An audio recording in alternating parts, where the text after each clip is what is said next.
8 दिसंबर 2025 को मध्य प्रदेश के मुख्यमंत्री डॉक्टर मोहन यादव ने खजुराहो में विभागीय समीक्षा बैठक के उपरांत पत्रकारों से चर्चा करते हुए कहा कि बुंदेलखंड क्षेत्र को समृद्ध, सक्षम और आत्मनिर्भर बनाना उनकी सरकार की शीर्ष प्राथमिकताओं में है।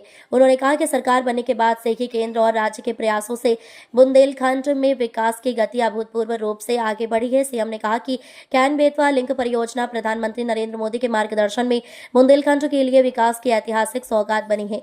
मध्य प्रदेश और उत्तर प्रदेश के सीमावर्ती क्षेत्रों में लंबे समय से सिंचाई, उद्योग और पेयजल की जो समस्या थी वह नदी जोड़ो अभियान के माध्यम से अब समाप्ति की ओर है। हमारी सरकार ने नदियों को जोड़ने के अभियान को गति दी है। राजस्थान, उत्तर प्रदेश, महाराष्ट्र सहित कई राज्यों के साथ समन्वय करते हुए इस दिशा में मध्य प्रदेश सबसे आगे निकल रहा है। मुख्यमंत्री ने कहा कि प्रधानमंत्री द्वारा 90% ग्रांट उपलब्ध कराए जाने से इस मेगा प्रोजेक्ट को तीव्र गति मिली है, जिससे आने वाले वर्षों में बुंदेलखंड प्रदेश का जल, कृषि और औद्योगिक हब बनकर उभरेगा। पर्यटन विकास पर बोलते हुए उन्होंने कहा कि खजुराहो दुनिया के सांस्कृतिक धरोहर है और यहाँ पर्यटन विस्तार के लिए बड़े निवेश आकर्षित किए जा रहे हैं। अंतर्राष्ट्रीय स्तर के ओबेरॉय होटल जैसे प्रतिष्ठित समूह के आगमन से पर्यटन को नई दिशा मिल रही है। इनके साथ ही शिक्षा, स्कूलों के उन्नयन, उद्योग धंधों और स्थानीय रोजगार सृजन के पहले भी केंद्र में रखे जा रहे हैं। मुख्यमंत्री मोहन यादव ने कहा कि सरकार का लक्ष्य स्पष्ट है, बुंदेलखंड को पानी, पर्यटन और रोजगार तीनों में देश का अग्रणी क्षेत्र बनाना। उन्होंने विश्वास जताया कि केंद्र सरकार, केंद्र राज्य समन्वय और जनता के सहयोग से यह लक्ष्य शीघ्र पूर्ण होगा। खजुराहो बुंदेलखंड के इस खूबसूरत स्थान पर आकर के हमारी सरकार के गठन के बाद जैसा हमारी सबकी प्रायोरिटी है, बुंदेलखंड में केन बेतवा नदी जोड़ो के माध्यम से यशस्वी प्रधानमंत्री के द्वारा ये अद्वितीय सौगात नदी जोड़ो अभियान के माध्यम से मिली थी, जिसके कारण से बुंदेलखंड का, मध्य प्रदेश का और उत्तर प्रदेश का ये दोनों इलाके मिलाकर के सिंचाई के लिए, उद्योग के लिए, पीने के पानी के लिए बुंदेलखंड की सारी चीज़ों में से केवल एक ही काम की कमी थी, पानी की। और हमारी सरकार ने नदी जोड़ो अभियान के माध्यम से देश भर में नंबर 1 का स्थान बनाया। जब हम राजस्थान, उत्तर प्रदेश, महाराष्ट्र सभी के साथ नदी जोड़ो अभियान में सबसे आगे निकले और यशस्वी प्रधानमंत्री ने नदी जोड़ो अभियान के लिए 90% की ग्रांट दे करके हमारे पूरे क्षेत्र के लिए सभी तरह से,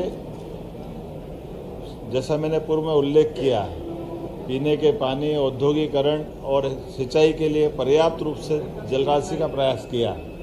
साथ ही साथ बुंदेलखंड को लेकर के हमने अपने इस स्थान पर टूरिज्म को भी बढ़ावा देने के लिए, आपको उल्लेख होगा कि ये ओबेरॉय ग्रुप के माध्यम से पूरे देश का सर्वश्रेष्ठ एक ऐतिहासिक किले के रूप में जो प्रॉपर्टी थी, आज वो अपना एक विशेष स्थान बनाते हुए हमारे पन्ना रिजर्व टाइगर और साथ ही साथ पर्यटन के बाकी गतिविधि चलाने के लिए ये अद्भुत स्थान बना है। हमने टूरिज्म के साथ साथ माइनिंग सेक्टर में भी, जैसे हीरा को जीआई टैग दिलाया, पन्ना के अंदर मेडिकल कॉलेज, कटनी के अंदर मेडिकल कॉलेज, हमारे अपने छतरपुर में मेडिकल कॉलेज अगले साल तक प्रारंभ हो ही जाएगा। टीकमगढ़ का और सारे क्षेत्र के दृष्टि से एक एक करके हर क्षेत्र में school, college, medical college, hospital, उद्योग धंधे के दृष्टि से कई सारी सौगातें कल हमारी कैबिनेट में भी आने वाली है। और आज दिन भर हमने हमारी सरकार के कई महत्वपूर्ण विभागों के समीक्षाओं का कार्यक्रम या क्रम जारी रखा, जिसमें बीते 2 वर्ष के काम के समीक्षा करते हुए आने वाले 3 वर्ष के भी कामों के बलबूते पर सरकार के माध्यम से हम बुंदेलखंड और प्रदेश की क्या सेवा कर सके, ऐसे कई कामों को लेकर आए। ये कन्वेंशन हॉल का उपयोग प्रॉपर तरीके से शासन के साथ सामाजिक स्तर पे सभी प्रकार से इसके बेहतर उपयोग हो, इसलिए पर्यटन विकास निगम को पुनः दिलवा करके इसकी सुविधा के साथ साथ ये हमारा क्षेत्र कैसे आगे बढ़े, इस पे हम काम कर रहे हैं। आज हमने यहाँ खजुराहो में जनजाति, जाति विभाग, स्थानीय शासन विभाग, टेक्निकल और एजुकेशन के साथ ऐसे कई प्रकार के अलग अलग विभागों की भी समीक्षा की है और हमारे अपने वरिष्ठ मंत्रियों के साथ उनके विभागों के भी कई दूरदर्शी निर्णय लेने का प्रयास किया है। हम सब उम्मीद करते हैं कि माननीय प्रधानमंत्री के नेतृत्व में जिस प्रकार से देश आगे बढ़ रहा है, मध्य प्रदेश भी नंबर 1 का राज्य बने, इस दिशा में काम कर रहे हैं। और ये जो हमारा प्रयोग हो रहा है कि हम अलग अलग क्षेत्र के विकास की दृष्टि से कैबिनेट भी वहीं जाके करें ताकि उस क्षेत्र को भी लाभ मिले। और इसी आधार पर यह बुंदेलखंड में पहली बार खजुराहो में कैबिनेट करने का निर्णय किया है।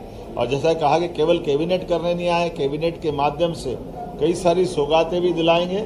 और कल से आज तक लगातार 3 दिन तक एक तरह से मैं खुद भी यहाँ हूँ और मेरे सारे माननीय मंत्रीगण इस पूरी मीटिंग और आयोजन में जुड़ रहे हैं। ये हमारे लिए सौभाग्य की बात है। मैं अपनी ओर से एक बार फिर आप सबका स्वागत करता हूँ और जनता के माध्यम से हमारी सरकार को जो सहारा संबल मिला था माननीय प्रधानमंत्री के नेतृत्व में, हम सब जन कल्याणकारी कामों में लगातार लगे रहें इसी भावना के साथ। ये मैंने पूर्व में भी कहा कि हमने 2 साल के कामों की समीक्षा और आने वाले 3 साल के टारगेट तय करने का निर्णय किया और इसीलिए अलग अलग मंत्रियों से विभागवार चर्चा करने का दौर प्रारंभ किया। एक दौर विधानसभा के दरमियान से वहाँ चला था, बाकी का अभी आया है और कुछ और बचेगा। लेकिन इसके बाद हमारी अपनी इसी महीने के अंदर और बड़ी सारी सौगातें मिल रही है। उदाहरण के लिए 21 तारीख को भोपाल में मेट्रो ट्रेन और कई विकास की सौगात भोपाल में दिलाएंगे। 13 और 14 तारीख के दिन इंदौर और भोपाल में कुछ अलग अलग कार्यक्रम होने वाले हैं। 25 तारीख को अटल जी की जन्म शताब्दी के समापन के साथ हम लगभग 2 लाख करोड़ के अलग अलग उद्योग के भूमि पूजन लोकार्पण के काम संपन्न करने वाले हैं। ऐसे सिलसिले लगातार चलते रहेंगे। पूरा महीना ये हमारा इसी प्रकार से निकलने वाला है। अगले साल की प्लानिंग भी हम लोगों ने तैयार कर ली है। अगला साल एग्रीकल्चर से जुड़े हुए सभी प्रकार के कृषि आधारित उद्योग, कृषि से आय बढ़ाना, हार्टिकल्चर से जोड़ करके किसानों की आय कैसे बढ़े, इरिगेटेड एरिया कितना बढ़े, बिजली सोलर से और बाकी जगह से कैसे अधिक से अधिक सस्ती मिले, ऐसे कई काम लेकर अगले साल भी हम अपने शासन की योजनाओं से जन कल्याणकारी भाव को लगातार आगे बढ़ाएंगे।